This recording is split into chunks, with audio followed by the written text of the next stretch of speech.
Hello everyone, welcome back to the channel. In today's video, we will discuss about the biological classification. So let's start with need for classification. अब classification की क्या ज़रूरत है? How many species exist on our planet? This is not easy question to answer. About 1.8 million species को scientific name दिए गए हैं. Estimated species का number 10 to 100 million है. इनमें से बहुत सारी species count और identify होने से पहले ही extinct हो जाती हैं. जो साइंटिस्ट स्पीशीज़ को काउंट और आइडेंटिफाई करने का काम करते हैं उनको टैक्सोनॉमिस्ट बोलते हैं. जब कोई ऑर्गेनिज्म आइडेंटिफाई किया जाता है तब उस ऑर्गेनिज्म की सिस्टमेटिक स्टडी इजी बन जाती है. ऑर्गेनिज्म में बहुत सारी वेरिएशंस होती हैं उनके structure, form, mode of life etcetera को लेकर. प्लांट्स और एनिमल्स की स्टडी ऑलमोस्ट इम्पॉसिबल थी जब तक कि प्लांट्स और एनिमल्स को उनके डिफरेंस या फिर सिमिलरिटीज़ के बेस पे डिवाइड नहीं किया गया था. किसी लिविंग ऑर्गेनिज्म की क्लासिफिकेशन, नेमिंग और ग्रुपिंग की साइंटिफिक प्रैक्टिस को क्लासिफिकेशन बोला जाता है. Classification is the scientific practice of identifying, naming and grouping of living organism. The branch of biology which deals with classification are called taxonomy or systematics. Biology की वो branch जो classification से deal करती है उसे टैक्सोनॉमी या फिर systematics बोला जाता है. डार्विन के टाइम से लेकर बायोलॉजिकल क्लासिफिकेशन को अंडरस्टूड किया जा रहा है as reflecting distances and relationships between organisms. मतलब जो ऑर्गेनिजम्स हैं उनमें कौन कौन से डिस्टेंसेस हैं या फिर एक ऑर्गेनिज्म का दूसरे ऑर्गेनिज्म के बीच में क्या रिलेशनशिप है, उन सब को लेकर. अभी के टाइम में जितने भी क्रिएचर हैं उनके एंसेस्टर्स पास्ट में मिलते हैं और वो सेम फैमिली ट्री के मेंबर होते हैं. ये जो ह्यूज डाइवर्सिटी है एनिमल्स में वो अडेप्टिव रेडिएशन या फिर ब्रांचिंग एवोल्यूशन की वजह से है. अब जैसे जैसे स्पीशीज़ टाइम के साथ खुद को चेंज कर लेती हैं, मतलब उनमें इवोल्यूशन होता है और कुछ टाइम बाद वो इतनी चेंज हो जाती हैं कि वो अलग ही स्पीशीज़ में बदल जाती हैं. इसको बोला जाता है डाइवर्सिफिकेशन. सपोज़ यहाँ पर कोई स्पीशीज़ है, उसमें से कुछ ऑर्गेनिज्म क्या हो गए, एक्सटिंक्ट हो गए आइडेंटिफाई होने से पहले ही, और बाकी जो ऑर्गेनिजम्स थे उन्होंने अडेप्टेशंस करना स्टार्ट कर दिया, एनवायरनमेंट के अकॉर्डिंग खुद को चेंज करना स्टार्ट कर दिया. जैसे जैसे टाइम बीतता गया जो और स्पीशीज़ थी उनमें से कुछ ऑर्गेनिज्म ने इतनी अडेप्टेशन कर ली कि वो क्या हो गए, डिफरेंट डिफरेंट स्पीशीज़ में खुद को चेंज कर लिया. तो इसको बोला जाता है diversification. Next one is the advantages of biological classification. अब बायोलॉजिकल क्लासिफिकेशन के क्या एडवांटेजेस हैं? Classification makes the study of the living organism convenient. Classification से ऑर्गेनिजम्स की जो स्टडी है वो कन्वीनियंट हो गई है, या हम बोल सकते हैं कि बहुत ईजी हो गई है. वेरियस ग्रुप्स के बीच का जो रिलेशनशिप है वो भी हमें क्लासिफिकेशन से पता चलता है. It helps in scientific identification of the various living beings. अब जैसे हमें पता है कि क्लासिफिकेशन में ऑर्गेनिजम्स को डिफरेंट किंगडम्स में या फिर डिफरेंट डिफरेंट ग्रुप्स में रखा जाता है. हर ऑर्गेनिज्म की जितनी भी स्पीशीज़ होती हैं उनको अलग अलग साइंटिफिक नेम्स दिए गए हैं, मीन्स उनकी अपनी अलग साइंटिफिक आइडेंटिफिकेशन है. तो जो क्लासिफिकेशन है वो हमें हेल्प करती है स्पेसिफिक आइडेंटिफिकेशन में लिविंग बींग्स की. The study of few representatives from each group help to integrate the idea of the life as a whole. अब जितने भी ग्रुप्स हैं या फिर हम बोल सकते हैं जितने भी स्पीशीज़ के ग्रुप्स हैं उनमें से अगर हम किसी कोई एक भी स्टडी करते हैं तो हमें पूरी लाइफ के बारे में थोड़ी इन्फॉर्मेशन मिल सकती है. Biological classification gives knowledge about organism which are found in specific geographical regions. अब जो स्पेसिफिक जोग्राफिकल रीजन है वहाँ पर जो ऑर्गेनिजम्स पाए जाते हैं उनकी जो बायोलॉजिकल क्लासिफिकेशन वो हमें नॉलेज प्रोवाइड करवाती है कि कौन कौन से ऑर्गेनिज्म कहाँ पाए जाते हैं. It informs about the evolutionary relationship by establishing the gradually increasing complexity to form and structure in different groups of plants and animals. Different groups जो प्लांट्स और एनिमल के होते हैं उनके बीच में उनके स्ट्रक्चर में क्या कॉम्प्लेक्सिटी है, उनका स्ट्रक्चर कैसा है, क्या डिफरेंस है, क्या रिलेशनशिप है, या क्या इवोल्यूशन हो रहा है उनमें, इवोल्यूशनरी रिलेशनशिप क्या है डिफरेंट ग्रुप्स के प्लांट्स और एनिमल्स में, ये भी हमें क्लासिफिकेशन से पता चलता है. The incredible diversity of life on this planet, most of which is microbial, is best understood in an evolutionary framework by Carl Woese in 2000. इस प्लैनेट के ऊपर जितनी भी इनक्रेडिबल डाइवर्सिटी ऑफ लाइफ है, लाइफ की जितनी भी डिफरेंट डिफरेंट टाइप्स की डाइवर्सिटी पाई जाती है उनमें से जो मैक्सिमम है वो माइक्रोबियल डाइवर्सिटी है.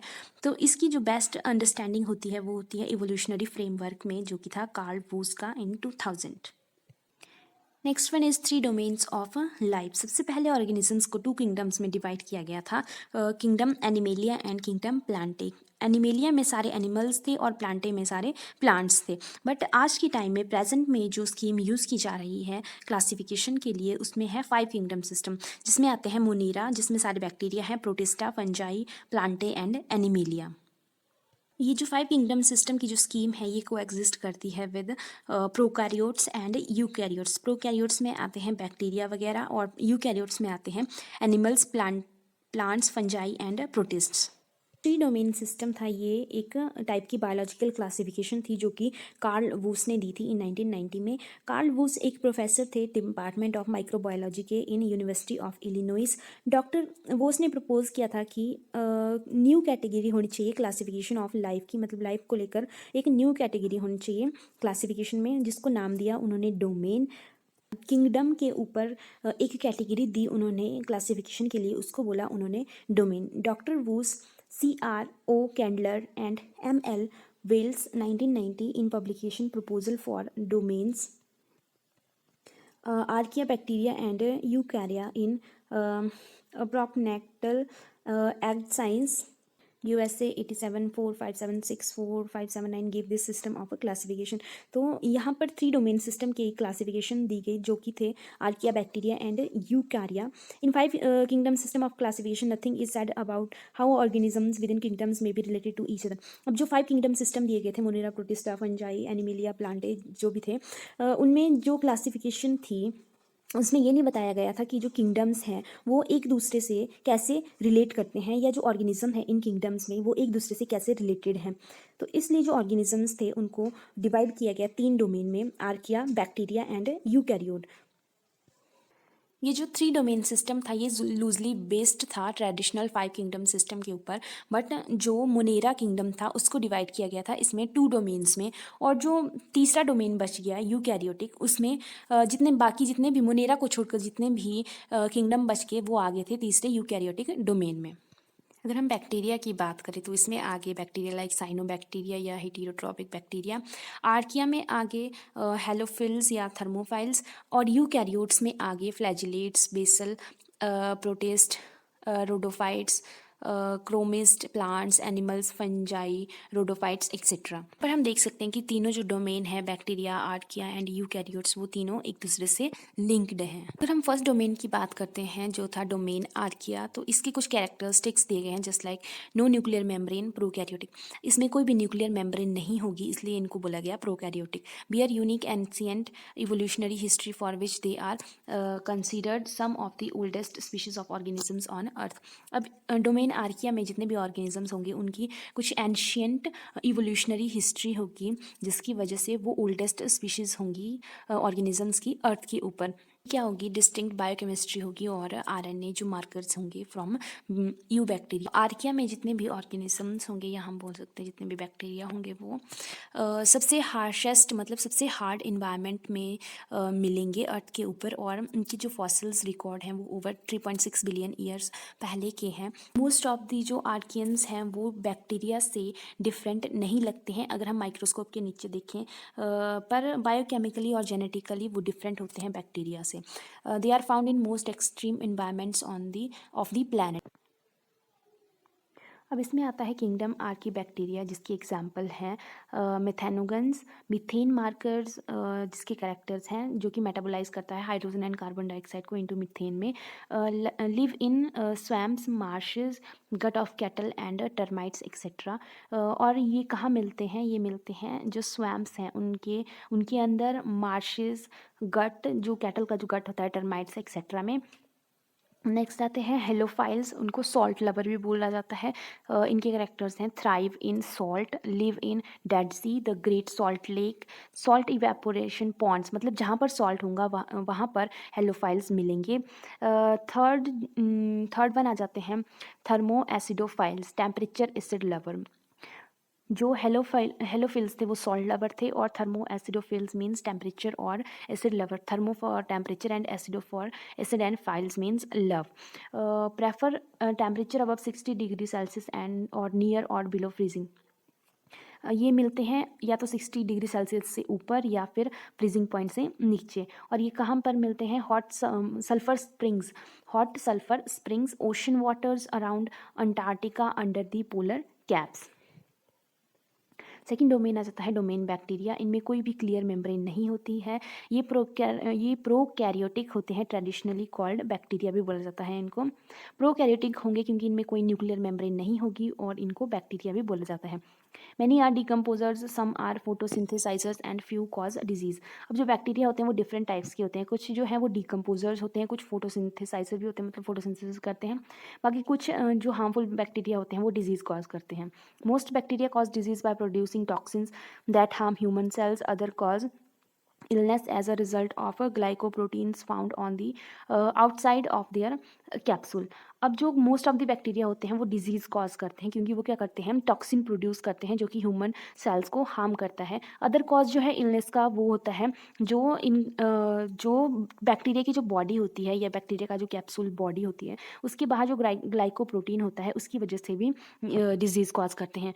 नेक्स्ट किंगडम आ जाता है you bacteria. Example of the two major divisions or phyla are Cyanobacteria, spirochetes and Firmicutes। जो साइनोबैक्टीरिया होते हैं वो फोटोसिंथेटिक ब्लू ग्रीन एल्गा भी होते हैं या ब्लू ग्रीन बैक्टीरिया होते हैं। Spirochetes gram negative bacteria that include those causing syphilis and lymph disease. जो स्पाइरोचेट्स होते हैं वो मेनली साइफिलिस और लिम्फ डिजीज कॉज करते हैं। फिर्मिक्यूट्स ये ग्राम पॉजिटिव बैक्टीरिया होते हैं, स्पाइरोचीट्स ग्राम नेगेटिव बैक्टीरिया थे। फर्मीक्यूट्स ग्राम पॉजिटिव बैक्टीरिया हैं जिसमें आता है bifidobacterium animalis which is present in human large intestine. ये जो इंटेस्टाइन में जो बैक्टीरिया होता है ये गुड बैक्टीरिया होता है।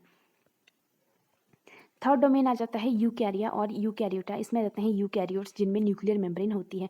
जिनमें न्यूक्लियर मेम्ब्रेन नहीं होती है उनको प्रोकैरियोट्स बोलते हैं और जिनमें न्यूक्लियर मेम्ब्रेन होती है उनको यूकैरियोट्स बोला जाता है।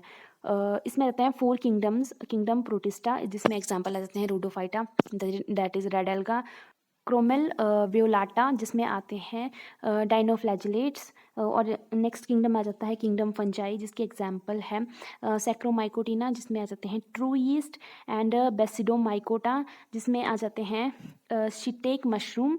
नेक्स्ट किंगडम है किंगडम प्लांटे जिसमें आते हैं Bryophyta mosses and Magnoliophyta flowering plants. Next kingdom है एनिमेलिया जिसमें आते हैं आर्थ्रोपोड्स। आर्थ्रोपोड्स में होते हैं insects, arachnids and crustaceans and Chordata जिसमें आते हैं vertebrates such as human beings. So ये थे 3 domains, archaea, bacteria and eukaryota. So that is all about for today's video. Video अच्छी लगी हो तो लाइक करें, शेयर करें, कमेंट करें और सब्सक्राइब ज़रूर करें। बाकी मैं मिलती हूँ आपसे नेक्स्ट वीडियो में, तब तक के लिए bye bye and thank you so much for watching.